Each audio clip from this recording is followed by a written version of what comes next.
All right, so the second machine here. This is a Bilt, non-self-propelled, and we need to pull the carburetor off of it. Should be simple enough. Got another one that's clean.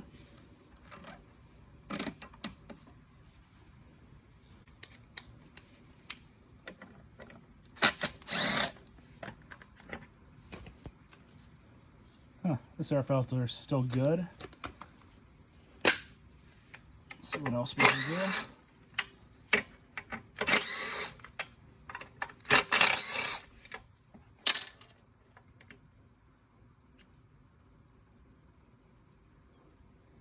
do. It's got one of these fuel filters on it. I'm actually going to remove this fuel line and replace it.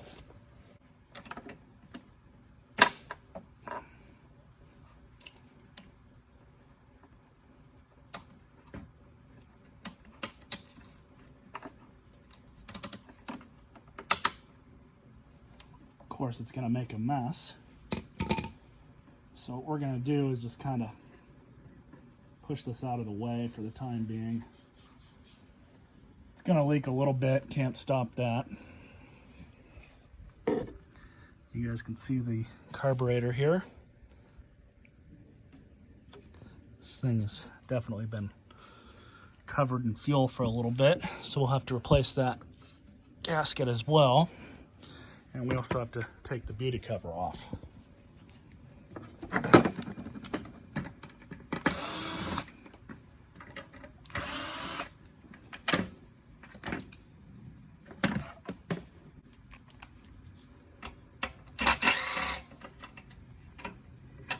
Okay.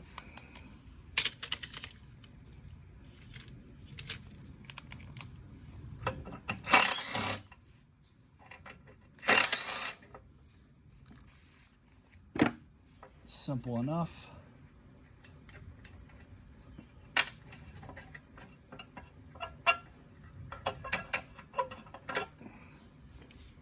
Here's a new one.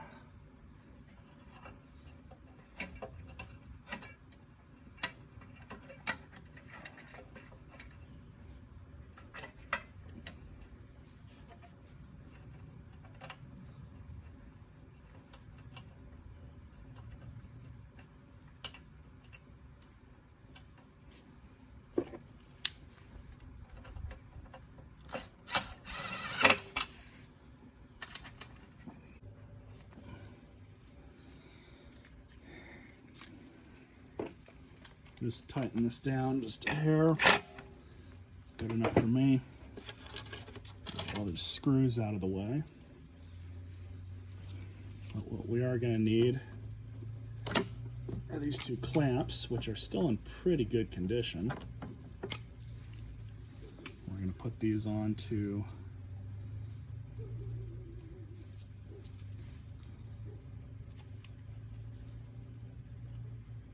onto the carburetor.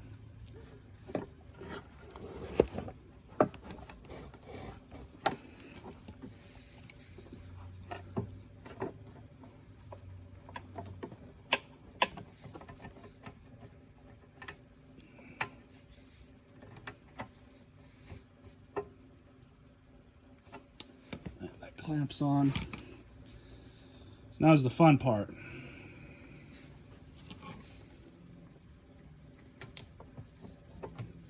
This is the part that's going to make a mess.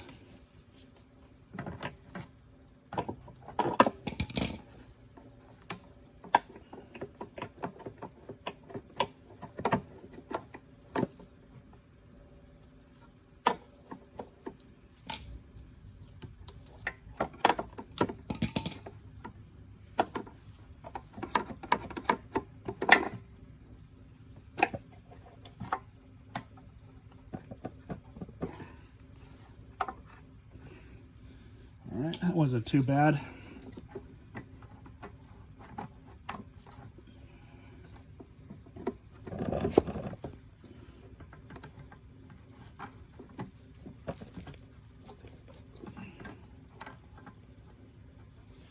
There we go.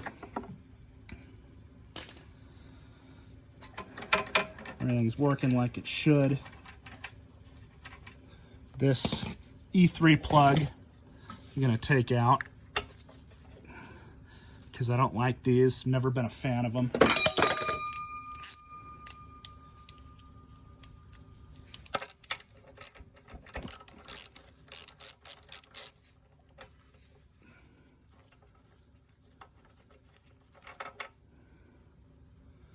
Looks like it wasn't even used at all.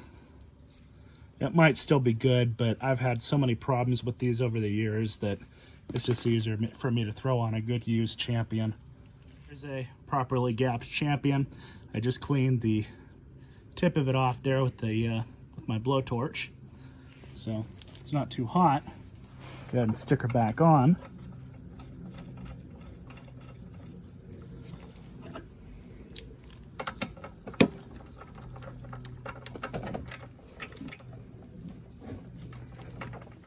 Alright, so that's good. Not getting any fuel leaking out of the carburetor, so that's fine. There is fresh gas in this thing. Let's see. So now all I need to do is put another gasket on the back of here.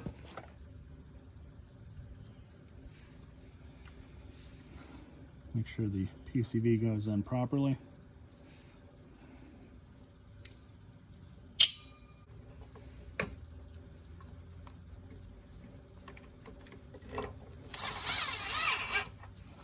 It's important with these not to go in too tight or else you'll warp the air hat.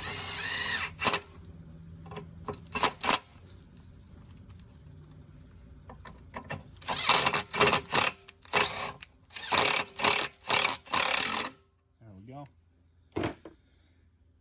All right, so let's clean this off a little bit. I'll do that off camera. Plug this back in now since we're pretty much ready to start it.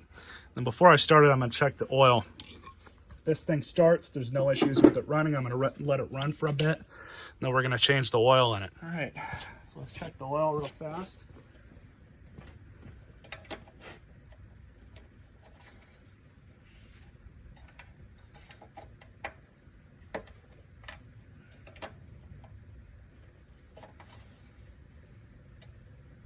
The oil's right where it should be, but it needs to be changed. That's perfectly fine. We'll run it as is.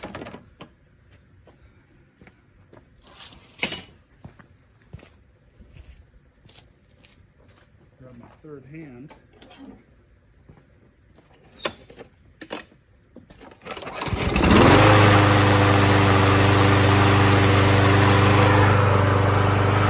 Not bad.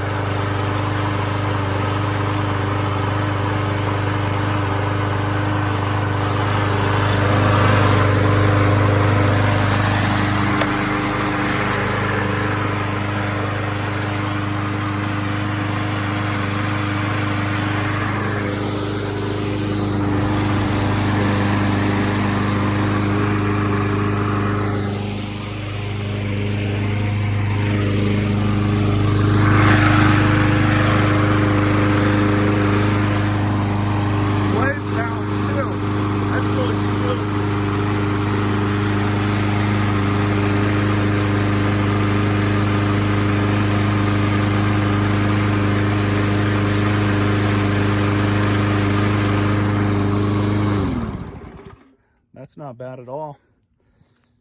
One pull. And that was a used but clean carb that I put on this thing. So let's let it run a little bit longer. And then the next time I'll clip in, we'll change the oil. I got to go measure out the proper amount anyways.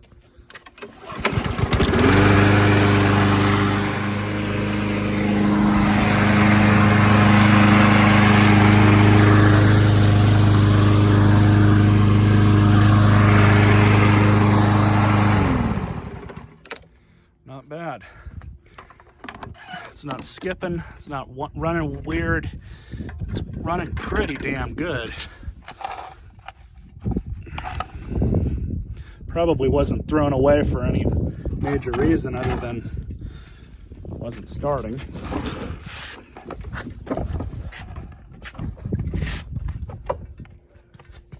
Oh yeah, that's actually pretty thin. Makes me wonder if there might have been some gas that got into it as well. That can happen, especially if you know, somebody tips the lawnmower over and then they, for whatever reason, decide to turn the blade. It'll let gas into the combustion chamber, and then it'll get into the oil and kind of thin it out, which isn't good for it. It's not going to cause engine failure immediately, but left like that, it eventually would. That's, of course, assuming that... Yeah, I do smell a little bit of gas in there. But like I was saying, that's, of course, assuming that gas got in there anyways, but kind of looks like it has. So it's a good thing we're changing it for whoever's going to buy this. Let it finish, and then I'll flip it back over. So that's good enough.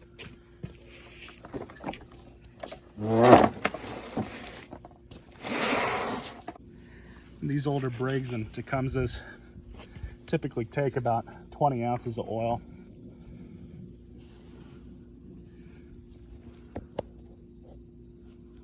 So this is all I'm going to do is take my 20 ounces, throw it in somewhat slow and off to the side of the funnel.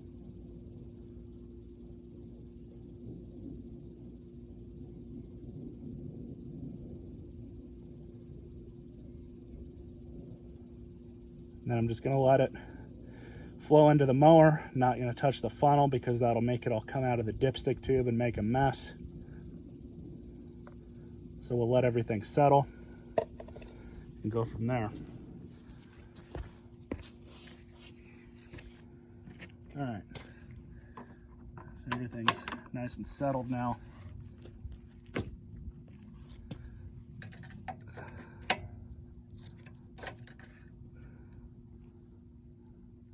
Level's right where it should be. I don't know if the camera can really see that.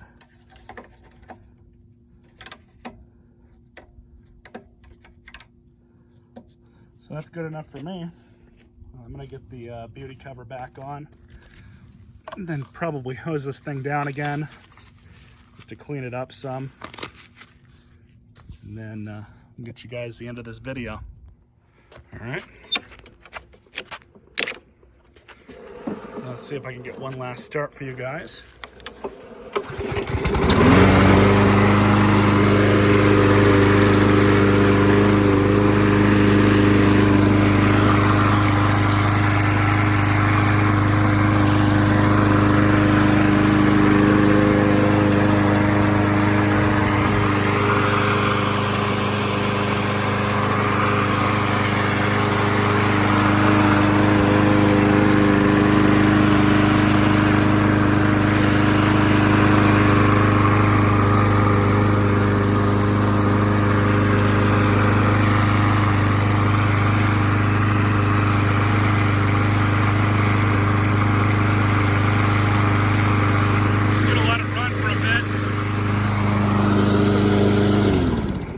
So that's it.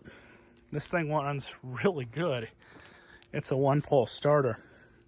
Of course, I'll have to start it when it's cold. See if it actually is a one-pole start.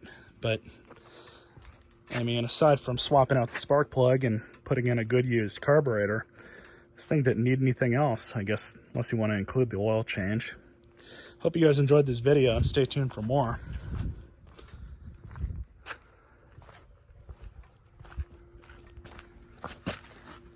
There's the model number. You all stay classy.